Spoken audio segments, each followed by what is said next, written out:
พระพุทธเจ้าเว้นขาดจากการทำเดรัจฉานวิชาภิกขุทั้งหลายอีกอย่างหนึ่งเมื่อสมณะหรือพราหมณ์บางพวกฉันโภชนะที่เขาให้ด้วยศรัทธาแล้วท่านเหล่านั้นยังเลี้ยงชีวิตโดยมิจฉาชีพด้วยเดรัจฉานวิชาเห็นปานนี้คือทำนายอวัยวะทำนายตำหนิทำนายลางดีลางร้ายทำนายฝันทำนายลักษณะทำนายหนูกัดผ้าทำพิธีบูชาไฟทำพิธีเบิกแว่นเวียนเทียนทำพิธีซัดแกลบบูชาไฟทำพิธีซัดรำบูชาไฟทำพิธีซัดข้าวสารบูชาไฟทำพิธีเติมเนยบูชาไฟทำพิธีเติมน้ำมันบูชาไฟ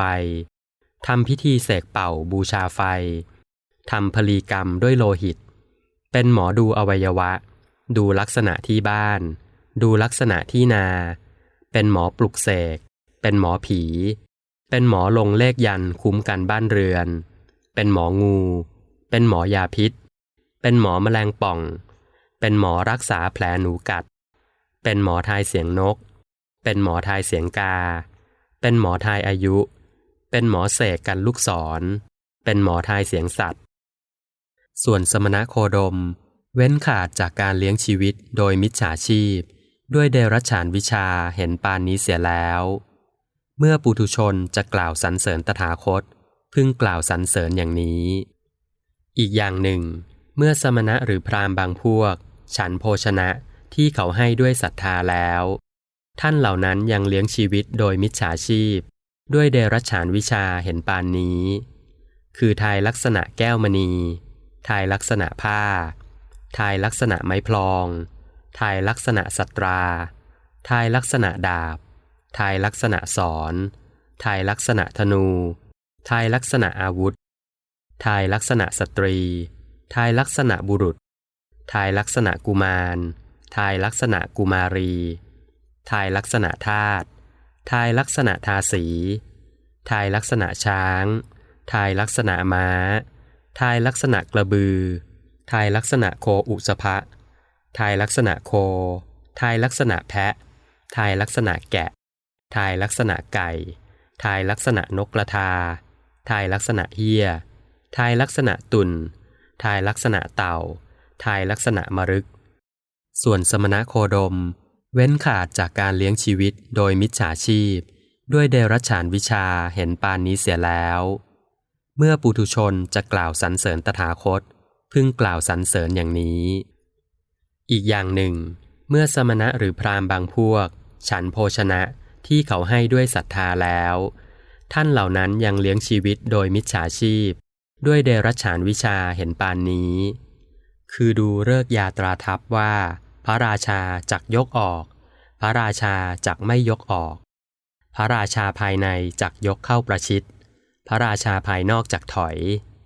พระราชาภายนอกจักยกเข้าประชิดพระราชาภายในจักถอยพระราชาภายในจักมีชัยพระราชาภายนอกจักปราชัยพระราชาภายนอกจักมีชัยพระราชาภายในจักปราชัยพระราชาพระองค์นี้จักมีชัยพระราชาพระองค์นี้จักปราชัยเพราะเหตุนี้เหตุนี้ส่วนสมณโคดมเว้นขาดจากการเลี้ยงชีวิตโดยมิจฉาชีพด้วยเดรัจฉานวิชาเห็นปานนี้เสียแล้วเมื่อปุถุชนจะกล่าวสรรเสริญตถาคตพึงกล่าวสรรเสริญอย่างนี้อีกอย่างหนึ่งเมื่อสมณะหรือพราหมณ์บางพวกฉันโภชนะที่เขาให้ด้วยศรัทธาแล้วท่านเหล่านั้นยังเลี้ยงชีวิตโดยมิจฉาชีพด้วยเดรัจฉานวิชาเห็นปานนี้คือทำนายว่าจักมีจันทรคราสจักมีสุริยคราสจักมีนักษัตริย์คราสดวงจันทร์ดวงอาทิตย์จักโคจรถูกทางดวงจันทร์ดวงอาทิตย์จักโคจรผิดทางดาวนักษัตริย์จักโคจรถูกทางดาวนักษัตริย์จักโคจรผิดทางจักมีอุกกาบาตจักมีดาวหางจักมีแผ่นดินไหวจักมีฟ้าร้องดวงจันทร์ดวงอาทิตย์และดาวนักษัตริย์จักขึ้นจักตกจักมัวหมองจักกระจ่างจันทรคราสจักมีผลเป็นอย่างนี้สุริยคราสจักมีผลเป็นอย่างนี้นักษัตริย์คราสจักมีผลเป็นอย่างนี้ดวงจันทร์ดวงอาทิตย์โค โคจรถูกทางจักมีผลเป็นอย่างนี้ดวงจันทร์ดวงอาทิตย์โคจรผิดทางจักมีผลเป็นอย่างนี้ดาวนักษัตริย์โคจรถูกทางจักมีผลเป็นอย่างนี้ดาวนักษัตริย์โคจรผิดทางจักมีผลเป็นอย่างนี้มีอุกกาบาตจักมีผลเป็นอย่างนี้มีดาวหางจักมีผลเป็นอย่างนี้แผ่นดินไหวจักมีผลเป็นอย่างนี้ฟ้าร้องจักมีผลเป็นอย่างนี้ดวงจันทร์ดวงอาทิตย์และดาวนักษัตริย์ขึ้นตกมัวหมองกระจ่างจักมีผลเป็นอย่างนี้ส่วนสมณโคดมเว้นขาดจากการเลี้ยงชีวิตโดยมิจฉาชีพด้วยเดรัจฉานวิชาเห็นปานนี้เสียแล้วเมื่อปุถุชนจะกล่าวสรรเสริญตถาคตพึงกล่าวสรรเสริญอย่างนี้อีกอย่างหนึ่งเมื่อสมณะหรือพราหมณ์บางพวกฉันโภชนะที่เขาให้ด้วยศรัทธาแล้ว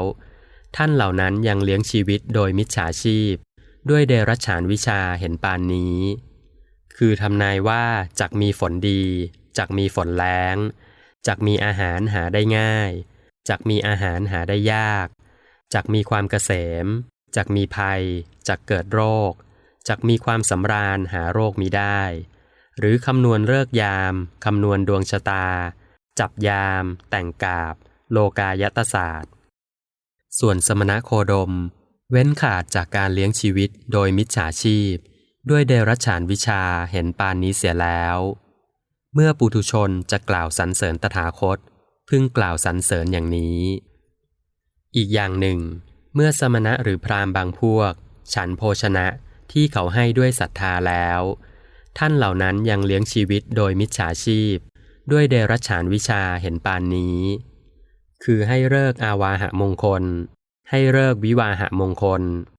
ดูฤกษ์เรียงหมอนดูฤกษ์หย่าร้างดูฤกษ์เก็บทรัพย์ดูฤกษ์จ่ายทรัพย์ดูโชคดีดูเคราะห์ร้ายให้ยาพดุงครรภ์ร่ายมนต์ให้ลิ้นกระด้างร่ายมนต์ให้คางแข็งร่ายมนต์ให้มือสั่นร่ายมนต์ไม่ให้หูได้ยินเสียงเป็นหมอทรงกระจกเป็นหมอทรงหญิงสาวเป็นหมอทรงเจ้าบวงสรวงพระอาทิตย์บวงสรวงเท้ามหาพรหมร่ายมนต์พ่นไฟทำพิธีเชิญขวัญส่วนสมณโคดม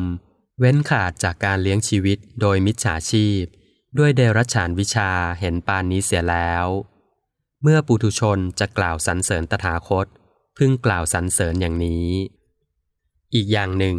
เมื่อสมณะหรือพราหมณ์บางพวกฉันโภชนะที่เขาให้ด้วยศรัทธาแล้วท่านเหล่านั้นยังเลี้ยงชีวิตโดยมิจฉาชีพด้วยเดรัจฉานวิชาเห็นปานนี้คือทำพิธีบนบานทำพิธีแก้มนต์ไล่มนต์ขับผีสอนมนต์ป้องกันบ้านเรือนทำกระเทยให้กลับเป็นชายทำชายให้กลายเป็นกระเทยทำพิธีปลูกเรือนทำพิธีบวงสรวงพื้นที่พ่นน้ำมนต์รดน้ำมนต์ทำพิธีบูชาไฟปรุงยาสำรอกปรุงยาถ่ายปรุงยาแก้ลมตีขึ้นเบื้องบนปรุงยาแก้ลมตีลงเบื้องล่างปรุงยาแก้ปวดศีรษะหุงน้ำมันหยอดหูปรุงยาตาปรุงยานัดปรุงยาทาให้กัดปรุงยาทาให้สมานป้ายยาตาทำการผ่าตัดรักษาเด็กใส่ยาชะแผลส่วนสมณโคดมเว้นขาดจากการเลี้ยงชีวิตโดยมิจฉาชีพด้วยเดรัจฉานวิชาเห็นปานนี้เสียแล้วเมื่อปุถุชนจะกล่าวสรรเสริญตถาคตพึงกล่าวสรรเสริญอย่างนี้ภิกขุทั้งหลายข้อที่ปุถุชนกล่าวสรรเสริญตถาคตจะพึงกล่าวด้วยประการใดซึ่งมีประมาณน้อยยังต่ำนักเป็นเพียงศีลนั้นเท่านี้แล